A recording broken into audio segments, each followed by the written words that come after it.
On n'est pas bien? À la fraîche? Minute Papillon. Bonjour, c'est Laetitia Béraud, bienvenue dans Minute Papillon, le flash de midi 20 du jeudi 29 novembre.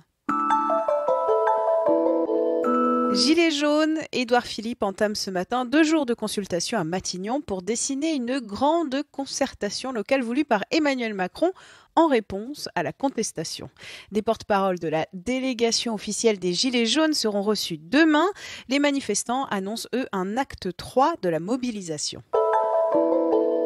Une ancienne diplomate française à la tête de la Géorgie.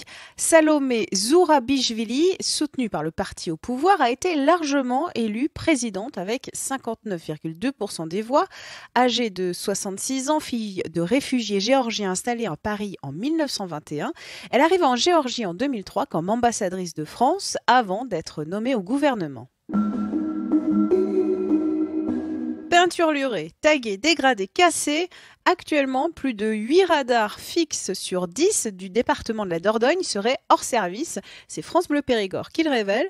Selon l'estimation de nos confrères, c'est précisément 19 radars fixes sur 23 qui ne fonctionnent plus en ce moment. La raison, la plupart des radars ont été vandalisés.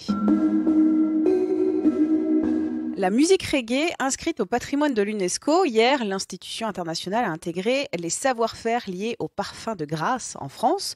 Une façon de préserver une tradition culturelle menacée, mais aussi parfois de la figer dans un folklore, avertit France Culture. Et c'est bien le malentendu à propos des reconnaissances de l'UNESCO. Les États rivalisent de diplomatie et de marketing pour arracher le logo UNESCO.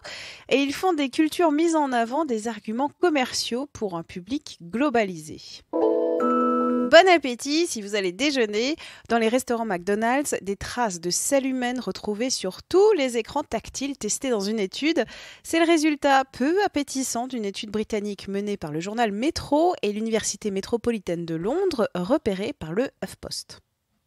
Minute Papillon, rendez-vous 18h20 avec de nouvelles infos.